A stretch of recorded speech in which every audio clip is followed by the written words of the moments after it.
I'd like to announce the shortlist for the Change 08 Major Prize, and this includes Josh Andren, who's in Italy at the moment, Lisa Gasparotto, Annalise Di Lorenzo, and Sarah Reinberger.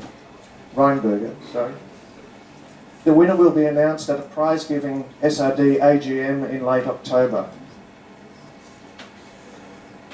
Our guest speaker tonight not only has a Bachelor of Engineering, but also has carved out quite a green business promoting green businesses. Welcome to Katie Patrick, CEO of the Green Pages, an online resource for greener businesses and products, plus their quarterly Green Pages magazine and an annual eco-directory. They're doing a great job as well as promoting the greener future. Katie is hugely supportive of the creative delivery of the sustainable message.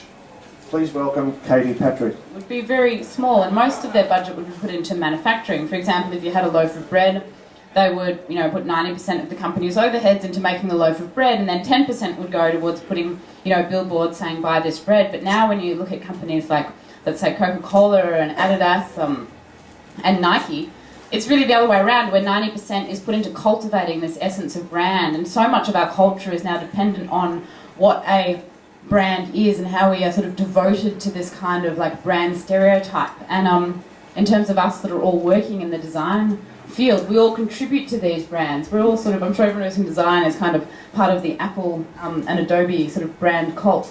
And we need to start seeing the terms green and the terms sustainable and responsible as part of this brand, and really outlining what is the brand architecture, what is the structure, and what is the meaning behind what it means to be part of the sustainability movement, as part of this brand, as part of this sort of collective force that we're all part of together.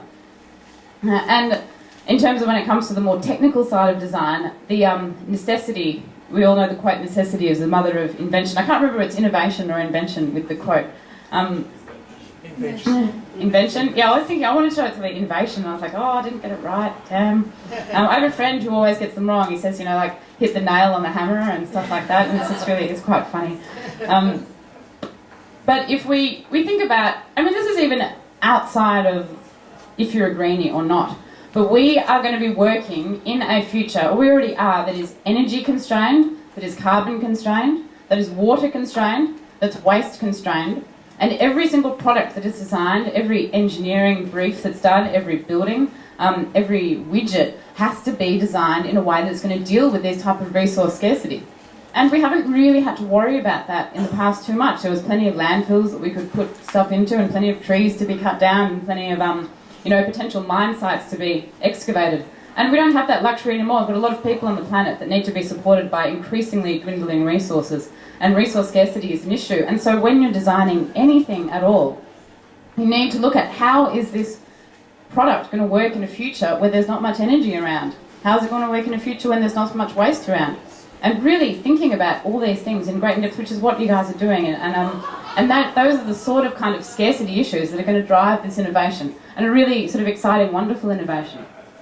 And I was talking to a guy on my advisory board a couple of months ago, and he said, can you imagine what your life would be like if you had to cut down to, I think it was like 200 tonnes of carbon a year, which is what the Western world needs to cut down to. And at the moment we're at something like, say if we're at like 500 tonnes now, you had to cut down to 20 tonnes. It was about an 80% reduction. Can you imagine what your life would be like? And I just sort of stared at him. And then he said to me, you would have to give up all using a car. You would never be able to fly anywhere. No exciting overseas trips, no flights anymore. You wouldn't be able to turn the electricity on anymore. You wouldn't be able to have hot water. If you had to live at the level of what is sustainable, to have all of us in the Western world to have sustainable energy supplies, we wouldn't be able to live the life we live at all. And so that's where the innovation has to come out, and we all need to kind of put our heads together to think about how the hell are we actually going to create a carbon constrained society that's very, very constrained in carbon. Otherwise we have to deal with the repercussions with the sort of climate-related damage, which is a whole other story. But like I said, it won't happen overnight, but it will happen. The storms are coming. And you're seeing enormous movements with corporations as well through Green Power. There are 400,000 people that are members of Green Power now. There's nearly $600 billion worth of funds under management in ethical funds, so companies that are driving sustainable manufacturing, and increasing growth in the water efficiency of brands, and also in procurement. Many of you who are at university may not be a part of the procurement world yet, but there are a huge professional body of people. Like, if you think of who looks after what Qantas buys, the pens, the computers, the little lunchbox containers that you get, there are these procurement managers, and they manage billions of dollars worth of funds to buy all of the stuff that a corporation needs, and they're getting pressure on them now to become green. Apart from that, we push green pages on them all the time and say buy out of green pages. I hope it's working.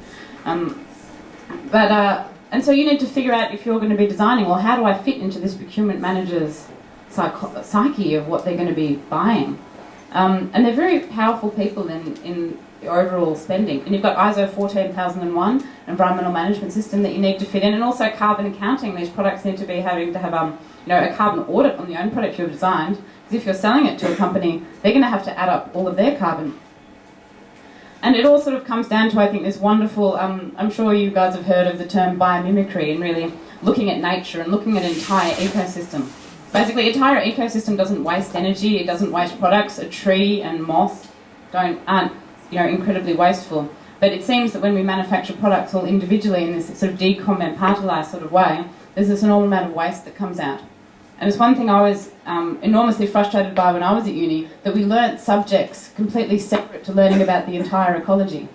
So when people are designing things, or anyone's designing, they need to really think about, how does this interact with the wider ecology? If this had to become sort of completely soluble into the world without any waste or any excess energy used, how would I design this? If I were a butterfly or a tree or a bit of moss or a beetle, how would I make it work?